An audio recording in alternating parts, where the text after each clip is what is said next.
आपण सगळे इतरांवर प्रेम करायला शिकतो, पण स्वतःवर प्रेम करायला कधी शिकलो का?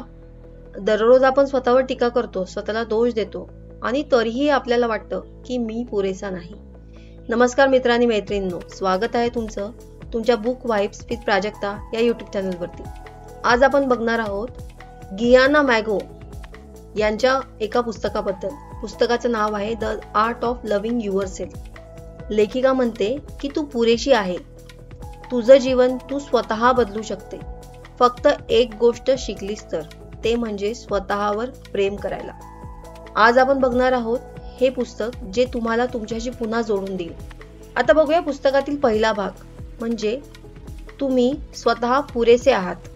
यामध्ये लेखिका सांगते की प्रत्येक व्यक्तीकडे स्वतःबद्दल मी कमी आहे असा गैरसमज असतो, पण सत्य हे आहे की तुम्ही स्वतः पुरेसे आहात. तुम्हाला इतरांच्या मान्यतेची गरज नाही.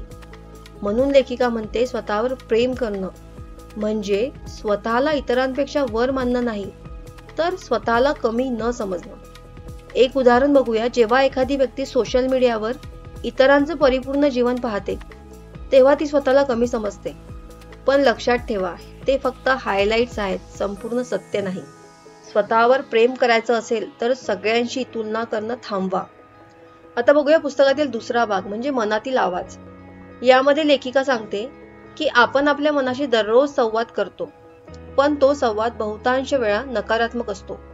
म्हणजे मी हे करू शकत नाही, मी फेल झाले तर, आणि मी बदलू शकत नाही, हे विचार आपल्याला सतत मागे ओढत राहतात. म्हणून लेखिका सांगते की तो आवाज बदलणे म्हणजे आत्मप्रेमाची पहिली पायरी आहे. स्वतःशी जसे तुम्ही स्वतःचेच मित्र आहे असे बोला. मनाशी बोलताना कठोर समीक्षक नव्हे तर प्रेमळ मित्र बना. आता बघूया पुस्तकातील तिसरा भाग, म्हणजे आतला बालक बरा करणे.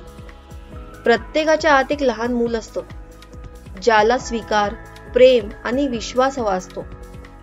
आपल्या बालपणी झालेल्या जखमा, टीका, अपमान, तुलना या आपल्या आत्मविश्वासावर परिणाम करतात.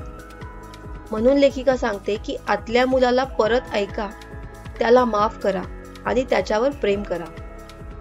जखम लपवू नका, तिला समजून घ्या, कारण त्यातूनच उपचार सुरू होतात.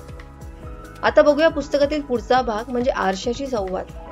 लेखिका सांगते की आरशासमोर उभं राहून स्वतःच्या डोळ्यात पहा आणि म्हणा की मी योग्य आहे, मी पुरेशी आहे आणि मी स्वतःवर खूप प्रेम करते.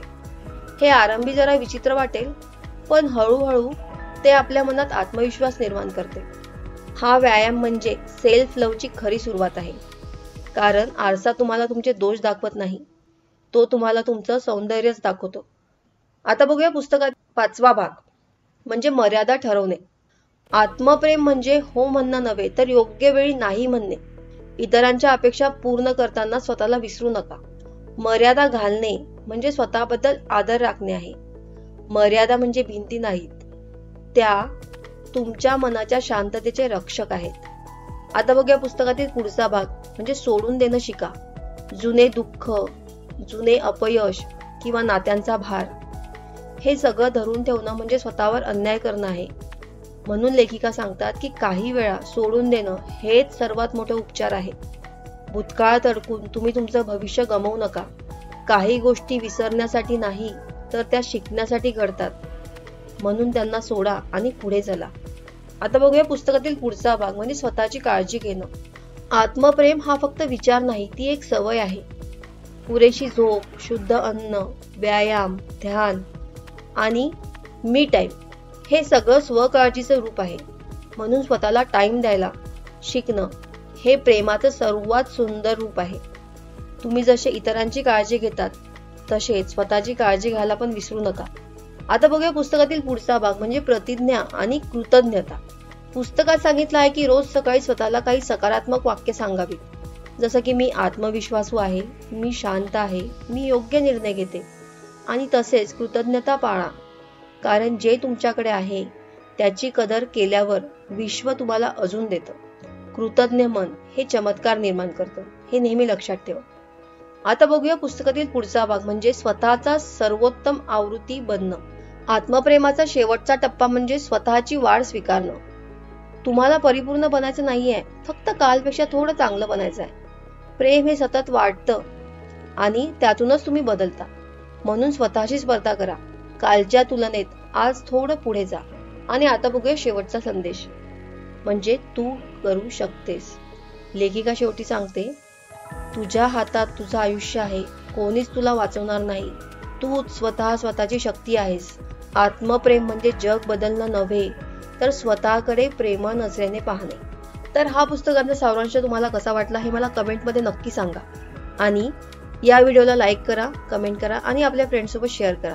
पुन्हा भेटूया पुन्हा एका नवीन बुक समरीमध्ये. तोपर्यंत धन्यवाद.